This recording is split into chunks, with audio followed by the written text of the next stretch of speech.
Good evening, everyone, and welcome to another episode of Equine Essentials. I'm your host, Gray Parks, ProTrition Nutritionist, and I'm here tonight to talk with you about managing your horse's weight during the winter.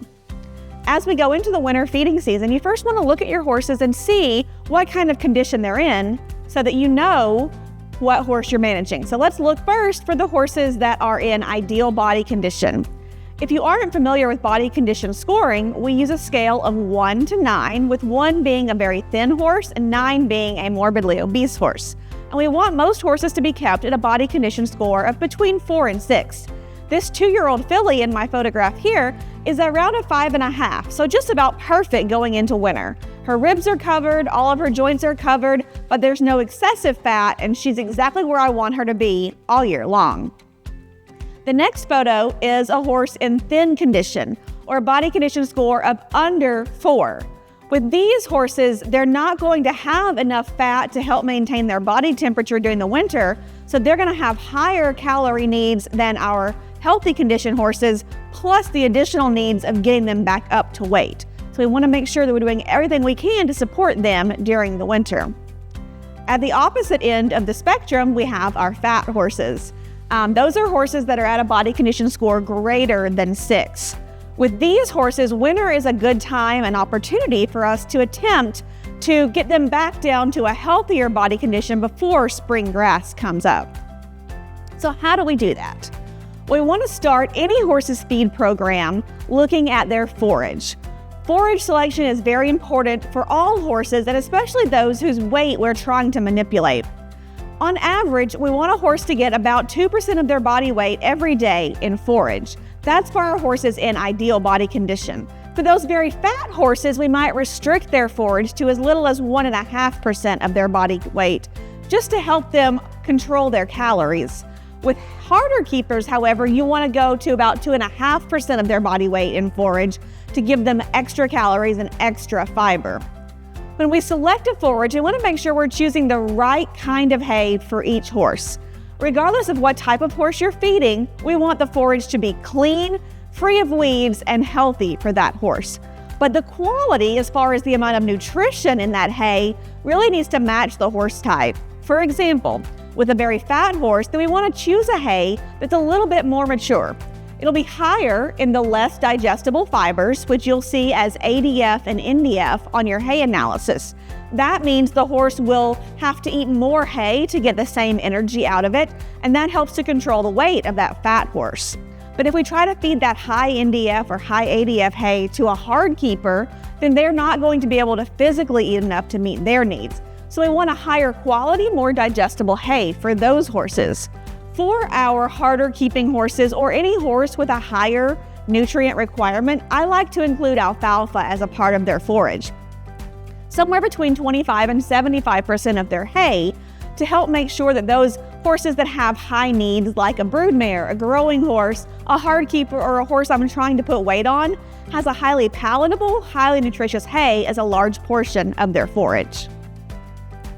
Only after we get the forage right do we worry about what concentrate to feed those horses. So we want to make sure that we match the concentrate to the horse that we're feeding.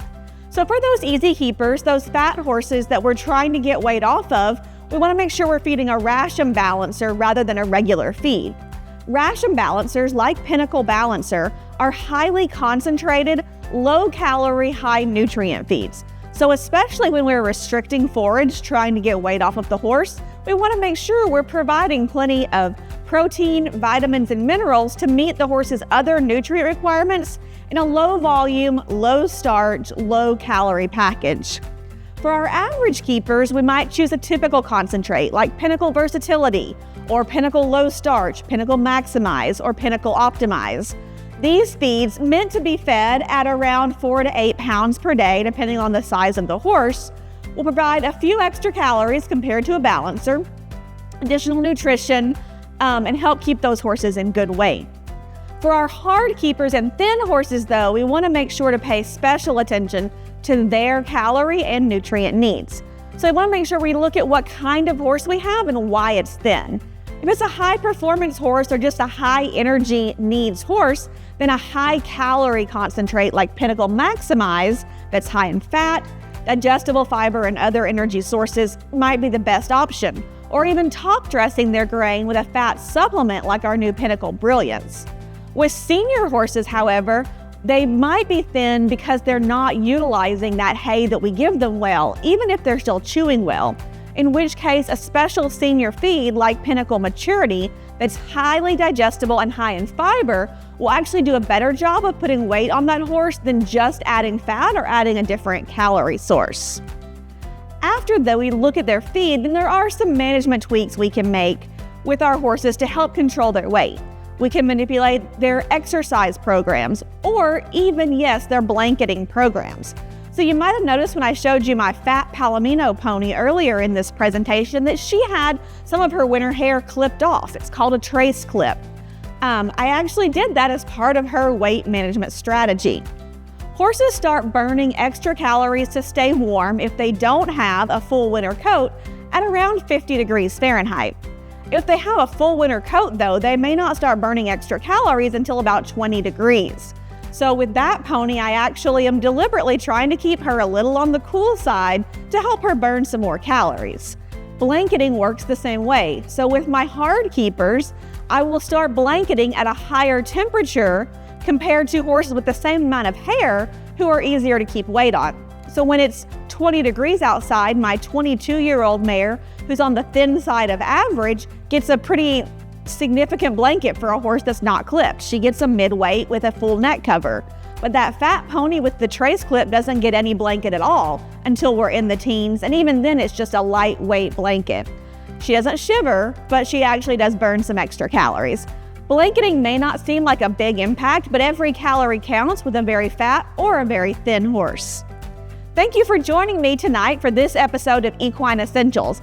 I hope I've given you some tips to help get all of your horses in perfect weight this winter. From all of us here at ProTrition Feeds and Tennessee Farmers Cooperative, we hope you and yours have a very happy and safe holiday season. As always, if you have any questions, you can reach me at gray.parks@protritionfeed.com. And I'll see you all again for our next episode in the spring.